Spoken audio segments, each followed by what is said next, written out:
The Orlando Magic have been playing some great basketball recently. They are currently on a 6-game winning streak. They have won 6 out of their last 10 ball games, and that is good enough to improve their record to 11-20, and it's good enough to have them at 13th place in the Eastern Conference.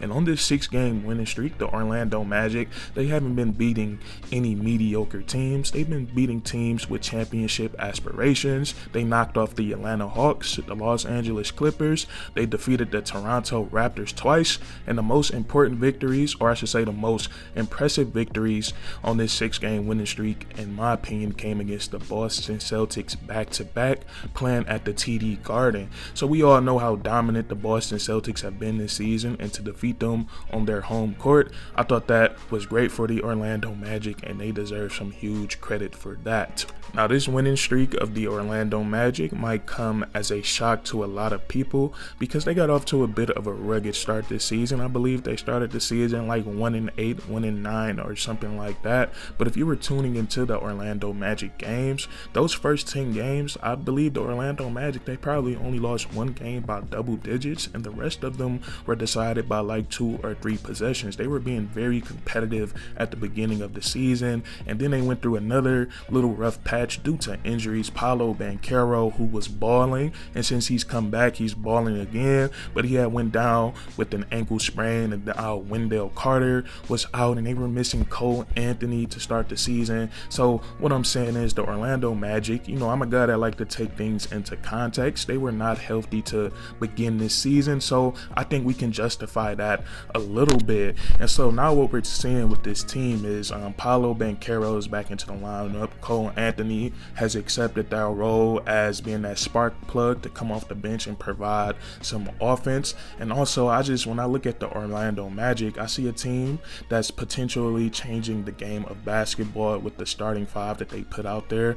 When you look at it, they're putting out a starting 5 that has 4 bigs out on the court. At the beginning of the season, we seen Jalen Suggs running the point guard position. Markelle Fultz has returned to the lineup as the starting point guard, so we see him at the 1. And then the other 4 guys in this lineup are considered to be big men. You look at Paolo Banchero, he's 6'10". Franz Wagner, he's 6'10". His brother Mo is 6'10" or taller. And then also Bobo, who I believe is like 7'2". So we've never really seen anything like this in NBA history. And also the caliber of these big guys, they are very, very skilled. And that's why I think this lineup works, because all 5 of these guys that are out there on the court, they are supremely skilled. You look at Franz Wagner, he can put the ball on the floor, he can drive, he can operate the pick and roll. Markelle Fultz, he's probably the best pure playmaker on the team. He does a great job of setting up his teammates. He can be a threat from the perimeter, getting to the mid-range area or getting all the way to the rim.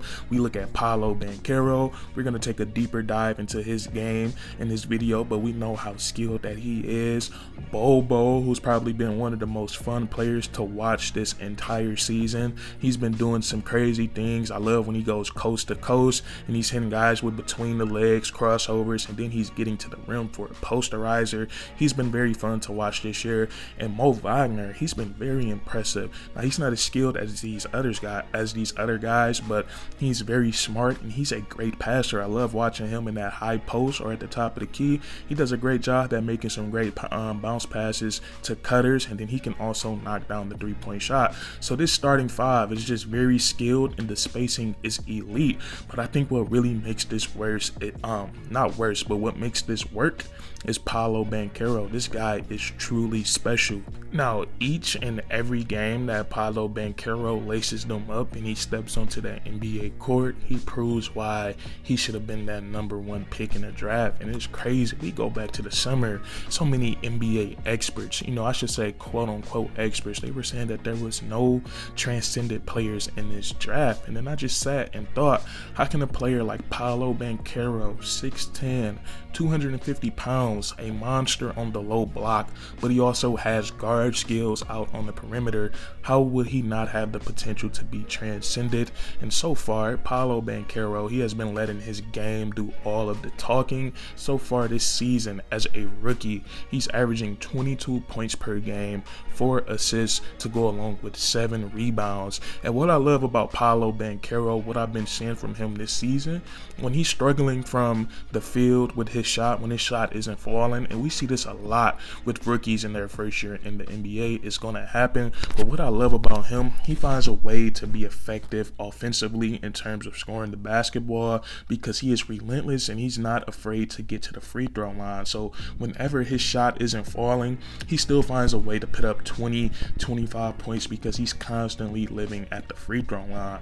But his skill set, man, is perfect for what the Orlando Magic are doing right now with all these big guys they want to run, because you can use Paolo Banchero in just about any way on the offensive side of the ball. First of all, he does not need the basketball in his hands to be effective. So far this season, he has shown the ability to knock down that catch and shoot jump shot. He also can be effective as a screener in pick and roll situations. And with the basketball in his hands, I can't make up my mind of which part of his game that I think is better offensively when it comes to his low post offense or what he can do on the perimeter. But watching him on that low block, he is a monster. He has just about every post move to his bag. Tremendous footwork.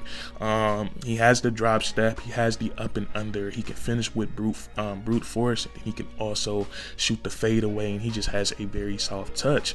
And also this season, man, I thought with his isolation game and on the perimeter, I thought he could just, if it's a big guy out there, they don't stand a chance standing in front of him. But this season, he's been hitting some smaller players with some crazy moves. He has the hezzy to his bag. He has the in and out crossover between the legs. He can do any just about any dribble move, get to that mid-range area, pull up for the jump shot, and if the defender jumps at that hezzy for that mid-range pull-up, he's all the way to the basket. So he's just been a fantastic player to watch this season, and it's crazy that he's doing this in this rookie year. Once he gets used to this NBA speed, this NBA schedule, I think he's going to be a very dominant basketball player. So I love what I'm seeing from Paolo Banchero as a scorer, and I think he's very smart as a playmaker too. He makes some great passes. He always sees the double team before it comes, and he does a great job of getting rid of that basketball. So I think with Paolo Banchero,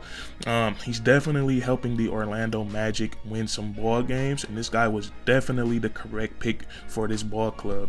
And so we get into how the Orlando Magic are changing the game of basketball. So we have their number one overall pick, Paolo Banchero. I don't know about you guys, but I've already made it up in my mind that he's going to be a star in this league for years to come. But when we look at this lineup, I feel like all the players in their, quote unquote super big lineup, they have star potential. You look at Franz Wagner, who I think is a very underrated player. I don't think he got talked about enough with the rookie class from last year, with guys like Cade and Evan Mobley, Scotty Barnes, and Jalen Green. I feel like Franz Wagner, he should be in the conversation with those guys because he is spectacular. Second year in the NBA, I feel like he is already one of the best finishers in the NBA. He does a great job at getting downhill. He has the Euro step to his bag, the reverse layup, and he can also finish with both hands. And Franz Wagner, he's just like Paolo Banchero, not as dominant in that low post, but he definitely uses his size to his advantage.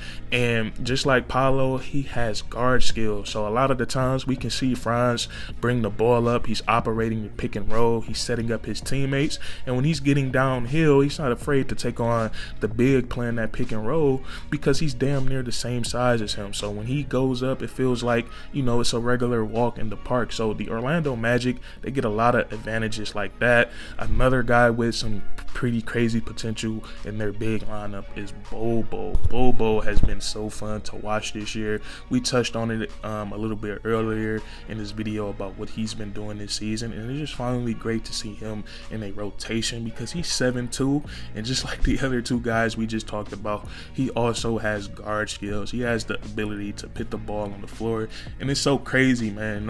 In those coast-to-coast situations, what he be doing, the crossovers and then getting to the lane, taking about 3 to 4 dribbles to just get the ball from one end of the court to the other. He also has the ability to knock down the three-point shot, and also, just like his father, he's an elite rim protector. And I also like guys like Wendell Carter Jr., who continues to prove his offensive skill set. But the Orlando Magic, man, they have so many bigs, and it seems like this is what they're going to be leaning towards in the future. They're going to go out there and they're going to put a bunch of big skill guys out there, and they're going to beat you from the inside inside and then work their way out. Once they start pounding you on the inside, teams start to help, and then they're getting wide open 3-point shots. So I like what I'm seeing. We're going to see if the Orlando Magic, they're definitely a better team than what people think, and I think they have a shot at the play-in tournament this season. But they face the Atlanta Hawks tonight. We're going to see what they do, but that's going to be it for today's video. If you guys enjoyed, please leave a like, comment down below how you feel about this big lineup, and then subscribe for more weekly content. We do this all the time, man, and that's curtains.